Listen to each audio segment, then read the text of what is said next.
Hello students, welcome to अड्डा 24/7 static मंत्रा। आपने form तो भर ही दिया रहेगा एसएससी सीजीएल का। एग्जाम भी आने वाले हैं, कितना टाइम रह गया है? 3 महीने से भी कम समय रह गया है ना। तो अभी एसएससी ने क्या कर दिया है, सेक्शनल टाइमिंग इंक्लूड कर दी है, प्री में भी और मेंस में भी। आप उस चीज को लेके बहुत ज्यादा वरीड रहोगे कि 15 मिनट में अटेम्प्ट होगा कैसे सेशन, है ना। ज्यादा डर किस बात का रहेगा? मैथ्स और रीजनिंग का रहेगा कि चलो जीएस और रीजनिंग तो फिर भी ठीक है, बट मैथ्स और रीजनिंग कैसे अटेम्प्ट होगा 15 मिनट में? तो ये चिंता करना छोड़ दो। इतना ज्यादा इस चीज को लेके टेंशन लेने से अच्छा है कि आप पढ़ाई पे ज्यादा फोकस कर लो। ओके, बिकॉज ये जो चीज हुई है, ठीक है, जो सेक्शनल टाइमिंग इंक्लूड हुई है वो सिर्फ आपके लिए हुई है क्या? नहीं, सिर्फ आपके लिए नहीं हुई है ये चीज जो हुई है वो सारे एस्पिरेंट के लिए हुई है। ठीक है, सारे एसएससी के एस्पिरेंट के लिए हुई है, जितने भी एसएससी के अपकमिंग एग्जाम्स जितने भी आएंगे उनके लिए, सबके लिए हुई है, सारे एग्जाम्स के लिए भी हुई है। ठीक है, तो उस चीज को सोच के, उस चीज के बारे में टेंशन लेके अपना टाइम वेस्ट मत करो। अगर इस चीज की वजह से अगर किसी के स्कोर पे फर्क पड़ेगा तो वो सबके स्कोर पे पड़ेगा। ऐसा तो नहीं होगा कि सिर्फ आपके स्कोर पे पड़ रहा है बाकी लोगों के नहीं पड़ रहा है, होगा? ऐसा नहीं होगा। ये जो चीज हुई है उस चीज के कारण सबके स्कोर पे सेम फर्क पड़ने वाला है। ठीक है, हाँ, डिपेंड ये करता है कि आप कितने मॉक टेस्ट लगा रहे हो, आप अपनी स्ट्रेटजी को, आप अपनी प्रिपरेशन को कैसे बूस्ट कर रहे हो। ठीक है, हाँ, कुछ लोग इसमें क्या कर सकते हैं, कुछ एस्पिरेंट इस चीज का फायदा भी उठा सकते हैं स्मार्ट वे से। आप जितने हो सके ज्यादा से ज्यादा मॉक लगाओ। ठीक है, जितने हो सके उतने ज्यादा से ज्यादा मॉक टेस्ट लगाओ। मॉक टेस्ट में आपकी कहाँ गलती हो रही है उस चीज को एनालाइज करो। ठीक है, किस सेशन में किस क्वेश्चन पे ज्यादा टाइम लग रहा है उस पर फोकस करो। ठीक है, हाँ, आगे मैं बताऊंगी आपको किस चीज से कैसे डील करना है आपको। फर्स्ट हम देख लेते हैं एसएससी सीजीएल में आपको पता ही है कि 4 सेशन होते हैं। हो गया, इंग्लिश हो गया, रीजनिंग हो गया और मैथ्स हो गया। ठीक है, जीएस में आपको कितना अटेम्प्ट करना पड़ता है? 25 क्वेश्चंस रहते हैं, each question will be of 2 marks. तो कितने मार्क्स हो गए? 50 मार्क्स हो गए। सेम इंग्लिश में भी 25 क्वेश्चंस रहेंगे, 50 मार्क्स का पेपर रहेगा। रीजनिंग अगेन 25 क्वेश्चंस रहेंगे, 50 मार्क्स का ये सेक्शन हो जाएगा। और मैथ्स भी अपना 25 क्वेश्चंस रहेंगे जो कि 50 मार्क्स का सेक्शन हो जाएगा। हर एक क्वेश्चन कितने मार्क्स का रहेगा? 2-2 मार्क्स का रहेगा। टोटल 100 क्वेश्चन रहेंगे। टोटल अगर हम समरी देखें तो 100 क्वेश्चन रहेंगे और टोटल 200 मार्क्स का पेपर रहेगा। ठीक है, नेगेटिव मार्किंग भी रहेगी। रीजनिंग एंड मैथ्स का जो सेक्शन है उसमें आपको क्या करना है कि स्किप करते हुए चलो इस क्वेश्चन को। ठीक है, ईगो पे नहीं लेना है बच्चों, ईगो पे बिल्कुल नहीं लेना क्वेश्चंस को कि आपने 2 मिनट अगर लगा दिए पजल वाले क्वेश्चन, अगर मैं रीजनिंग के सॉल्व कर रही हूँ, ठीक है, 2 मिनट मैंने लगा लिए, हो नहीं रहा, फिर भी मैं लगी हुई उस पर कि नहीं बाबा 2 मिनट लगा दी, चलो एक और मिनट लगा देती हूँ और मैं सॉल्व करके ही जाऊंगी इसको। नहीं, ईगो पे नहीं लेना है। ठीक है, प्लस फर्स्ट पॉइंट ये हो जाता है कि जो पजल वाले सवाल हैं, जो अगर मैथ्स में अगर कोई बड़े बड़े सवाल दिख जाते हैं आपको तो उसको स्किप करते जाओ। लास्ट में देखना, आप एकदम लास्ट में देखना, आप क्या करो, फटाफट स्किप करते जाओ। ठीक है, जो आपको इजी लग रहे हैं, जो हो सकते हैं, पहले वो कर लो, पहले वो सारे निपटा लो। उसके बाद आपको क्या करना है, फिर आपको हार्ड वाले क्वेश्चंस पे आना है।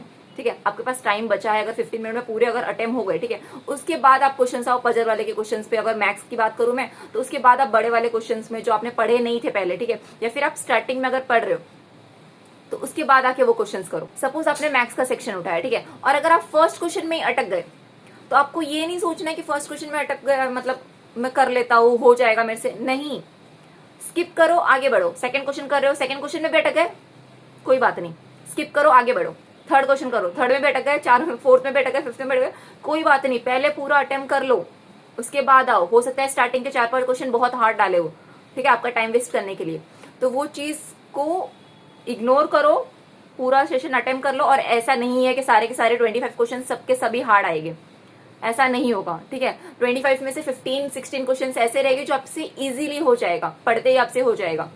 ठीक है, तो पहले वो क्वेश्चंस अटेम्प्ट कर लो सारे, फिर आके हार्ड वाले क्वेश्चंस पे देखो। ठीक है, एसएससी में उतना खुद में शायद दिमाग है, एसएससी में उतना दिमाग होगा ही शायद, होप सो, कि इतने भी हार्ड क्वेश्चन ना हो कि 25 ही पूरे ही हार्ड है कि बच्चा कर ही नहीं पा रहा, 15 मिनट भी खत्म हो गए उसमें, ऐसा चीज तो नहीं होगा। ठीक है, तो अटेम्प्ट हो जाएगा। सीपीए वाले में भी ये चीज हो चुकी है, सेक्शन टाइमिंग की, बच्चों ने अच्छे से पेपर दे दिया था, सब कुछ हो चुका था। ठीक है, तो उस चीज का बहाना वगैरह ना करो, सेक्शन टाइमिंग का सब कुछ हो जाएगा। ओके, हाँ, बस आप स्किप करते हुए जाओ क्वेश्चंस को, ईगो पे मत लो बात।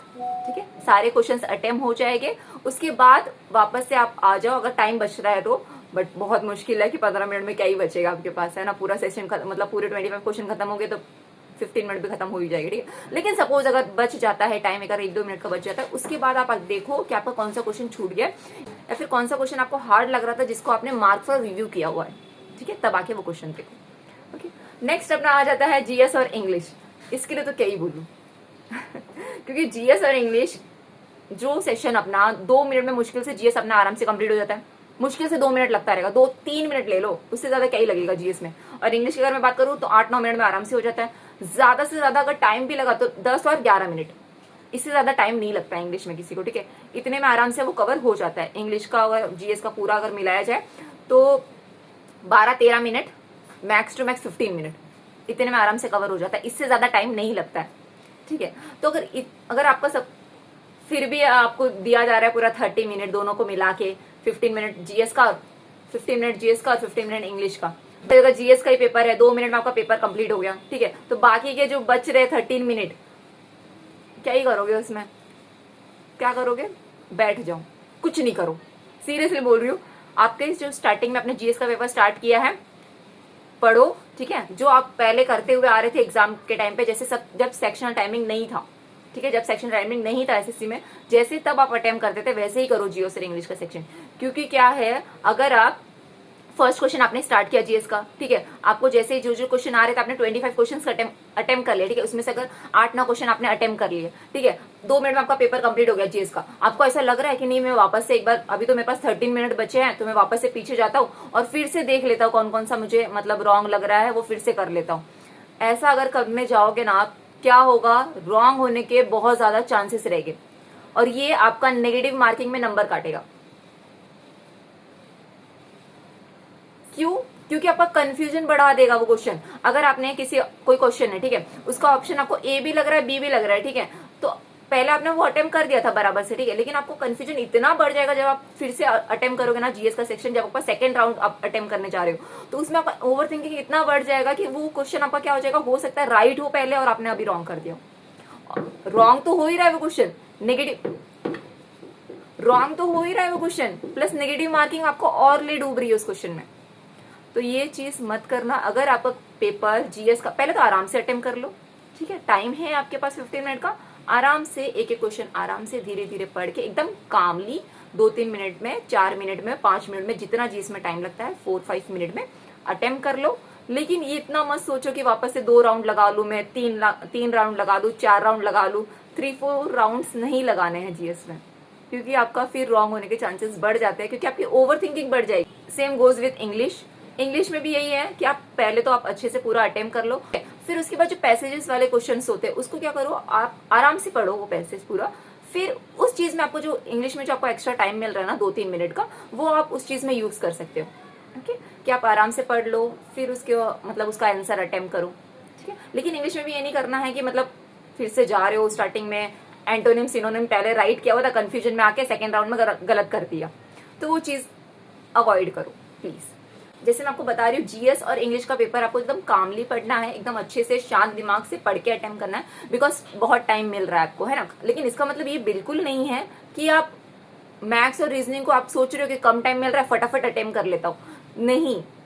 क्योंकि क्या होगा ना, आप जितना फास्ट अटेम्प्ट करने को सोचोगे, जितना प्रेशर में आप आके करोगे ना वो चीजें, तो हो सकता है वो रॉन्ग हो जाए आपका, है ना।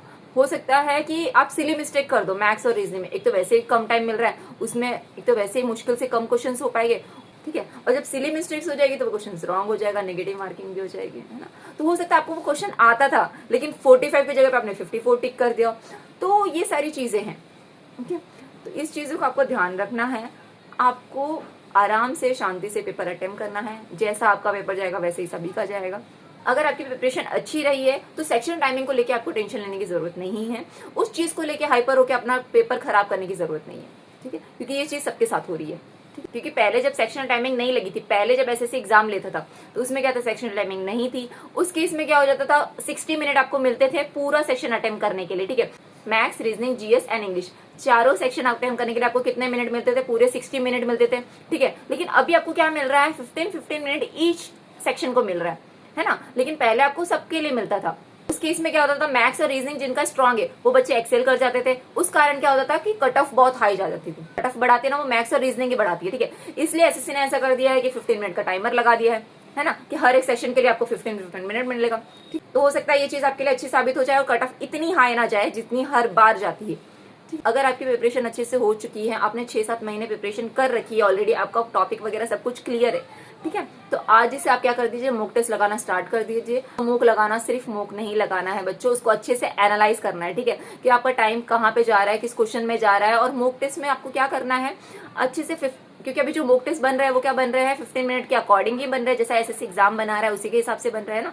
तो आपकी प्रिपरेशन ऐसी हो जाएगी कि 15 मिनट में आप वो क्वेश्चन अच्छे से करना सीख जाओगे, ठीक है। एटलीस्ट आपकी सीटिंग उस हिसाब से बैठ जाएगी। मेन एग्जाम में करना है मैथ्स और रीजनिंग को लेके, आपको स्किप करते हुए जाना है क्वेश्चन को, है ना। तो वो चीज आप क्या करो, अभी से करो, ठीक है। मॉक टेस्ट में आप अभी से वो चीज करो तो आपकी प्रैक्टिस बनी रहे, ठीक है। जो क्वेश्चन आपको आ रहा है वो अटेम्प्ट करो, जो नहीं आ रहा है स्किप करते चलो, आगे चलो, ठीक है। स्किप करो, आगे चलो, ठीक है। ऐसे करके आपको 25 क्वेश्चन अटेम्प्ट करना है, ठीक है। 25 में से जो आ रहा है आपको अटेम्प्ट कर लो, और जो नहीं आ रहा है वो बाद में देखो, ठीक है। और जिस पे आपको बहुत ज्यादा डाउट आ रहा है अटेम्प्ट ही मत करो, ठीक है। रिस्क नहीं उठाओ, ठीक है, बिल्कुल रिस्क लेने का नहीं। ठीक है। All the best for your preparation, thank you.